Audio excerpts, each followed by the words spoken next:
വെച്ച് ഖത്തറിന്റെ പ്രസ്താവന. ആശ്ചര്യത്തോടെ ലോകരാജ്യങ്ങൾ. ഇപ്പോൾ ഇസ്രയേലിനെ ലക്ഷ്യമാക്കിയും ഹമാസിന്റെ ഒക്ടോബർ 7 ആക്രമണത്തെ പ്രശംസിച്ചും നടത്തിയ പ്രസംഗമാണ് ഇസ്രയേലിനെ തളർത്തുന്നത്. ഖത്തർ ലെജിസ്ലേറ്റീവ് ഷൂറ കൗൺസിൽ അംഗമായ എസ് അൽ നാസറാണ് രൂക്ഷമായ യഹൂദ വിരുദ്ധ പരാമർശങ്ങൾ നടത്തിയിരിക്കുന്നത്. എന്നാൽ അദ്ദേഹം നടത്തിയ തീക്ഷ്ണമായ ഇസ്രയേൽ വിരുദ്ധ പ്രസംഗമാണ് ഇപ്പോൾ നെതന്യാഹുവിനെ ഏറ്റവും കൂടുതൽ ഭയപ്പെടുത്തുന്നത്. യഹൂദന്മാർ പ്രവാചകന്മാരുടെ കൊലയാളികളാണെന്ന് ഊന്നി പറഞ്ഞുകൊണ്ടാണ് നാസർ തന്റെ പ്രസംഗം തുടങ്ങുന്നത്. സയനിസ്റ്റ് അസ്തിത്വവുമായി ഒരു കാരണത്താൽ സമാധാനമോ ചർച്ചകളോ ഇല്ല.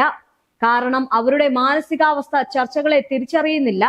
മറിച്ച് വാഗ്ദാനങ്ങൾ ലംഘിക്കുകയും കള്ളം പറയുകയും ചെയ്യുന്നു. അവർ കൊലയാളികളായതിനാൽ അവർക്ക് ഒരു കാര്യം മാത്രമേ തിരിച്ചറിയൂ എന്നും പറയുന്നുണ്ട്. ഇതായിരുന്നു അദ്ദേഹത്തിന്റെ ആ ഒരു പ്രസംഗത്തിലെ സാരാംശം. അതായത് യഹൂദ ഗോത്രത്തെ കുറിച്ചാണ് അദ്ദേഹം പറയുന്നത്, യഹൂദ സൈനികരെ കുറിച്ചും.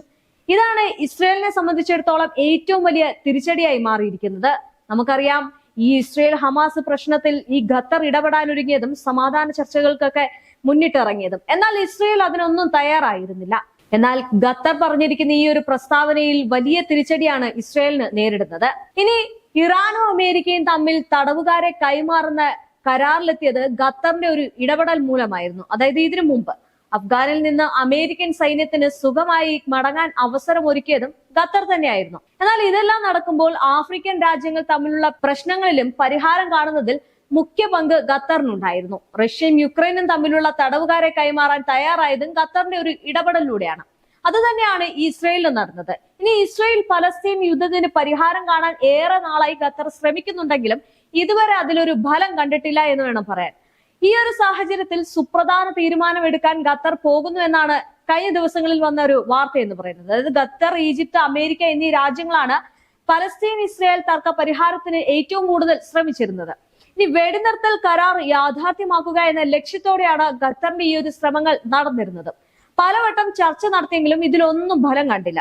ആക്രമണം നിർത്തണമെന്ന ഖത്തറിന്റെ ആവശ്യം ഇതുവരെ ഇസ്രയേൽ ഒരിക്കലും അംഗീകരിച്ചിട്ടുമില്ല. അതിനിടയിലാണ് ഇപ്പോൾ ഈ ഒരു പ്രസംഗവും അല്ലെങ്കിൽ ഈ ഒരു കടുത്ത വിമർശനവും നടത്തിയിരിക്കുന്നത്. എന്തായാലും ഖത്തർ ഹമാസിനെ സഹായിക്കുന്നു എന്ന് ചില ആരോപണങ്ങൾ ചിലർ നേരത്തെ ഉന്നയിച്ചിരുന്നു. ഇക്കാര്യം ഖത്തർ നിഷേധിക്കുകയും ചെയ്തു. അതായത് ഖത്തറുമായുള്ള ബന്ധം അമേരിക്ക പുനഃപരിശോധിക്കണമെന്ന് ഡെമോക്രാറ്റിക് MP സ്റ്റെനി ഹോയർ ആവശ്യപ്പെട്ടതും വലിയ വിവാദമായിരുന്നു. ഈ സാഹചര്യത്തിൽ മധ്യസ്ഥ ശ്രമങ്ങളിൽ നിന്ന് ഖത്തർ പിന്മാറിയേക്കുമെന്നാണ് സൂചനകൾ വന്നിരുന്നത്.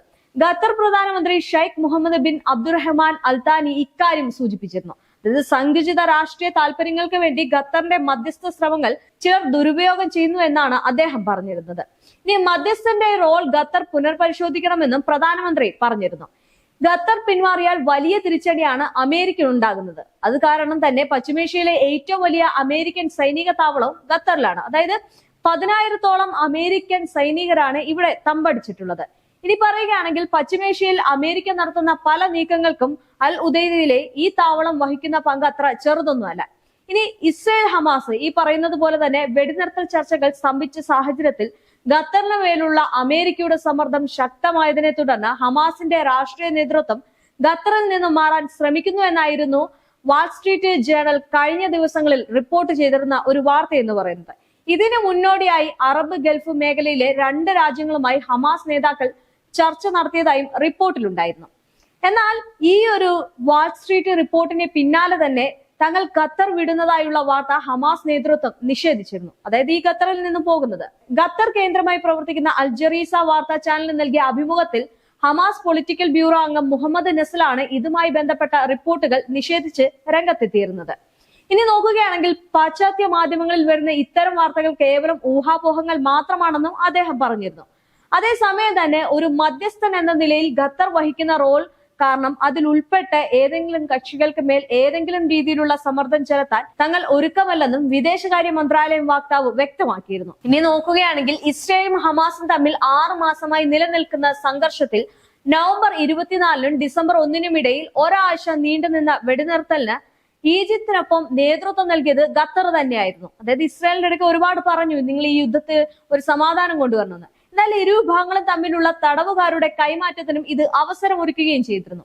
എന്നാൽ ഇതിനുശേഷം ഇസ്രായേൽ പ്രധാനമന്ത്രി ബെഞ്ചമിൻ നെതന്യാഹു ഉൾപ്പെടെയുള്ള ഇസ്രായേൽ നേതൃത്വം അമേരിക്കൻ നയതന്ത്രജ്ഞരും രാജ്യത്തിനെതിരെ വിമർശനവുമായി രംഗത്തെത്തിയിരുന്നു. അതായത് ഈ ഖത്തറിനെതിരെ വിമർശനവുമായി രംഗത്തെത്തി. ഇത് ഖത്തറിനെ വല്ലാണ്ട് ചൊടിപ്പിച്ചിരുന്നു.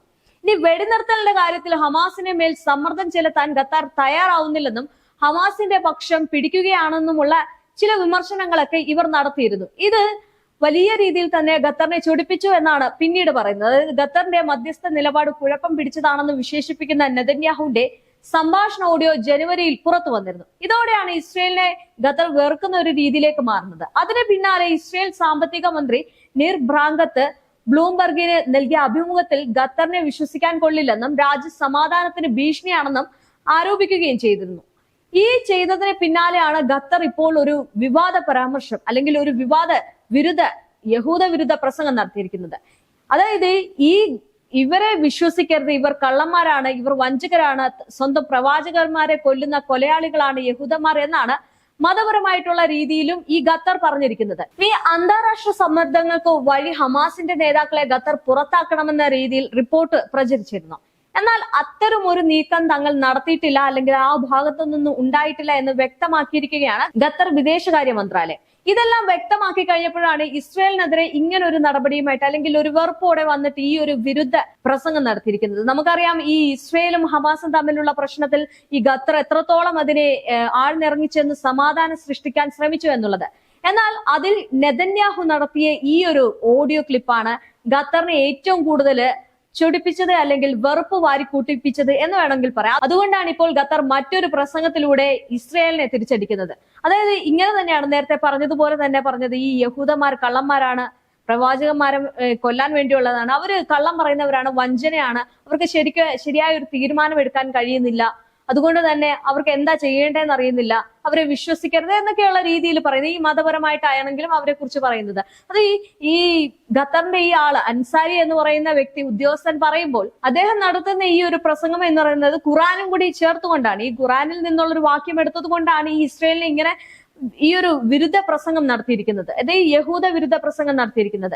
ഇത് ഇസ്രായേലിനെ സംബന്ധിച്ചിടത്തോളം വലിയ രീതിയിൽ ഒരു തിരിച്ചടിയായി എന്നത് മാത്രമല്ല, അവർ ഭയപ്പെടുന്ന ഒരു രീതിയിലേക്ക് മാറി എന്ന് വേണം പറയാൻ. അതാണ് ഈ ബെഞ്ചമിൻ നെതന്യാഹുവിന്റെ വാ പൂട്ടുന്ന രീതിയിലുള്ള ഈ ഒരു പ്രസംഗം നടത്തിയത് വലിയ രീതിയിൽ ഇപ്പോൾ ചർച്ചയാകുന്നതും മൂന്നാമതൊരു യുദ്ധത്തിന് ഉടലെടുക്കാൻ സാധ്യതയുള്ളതും.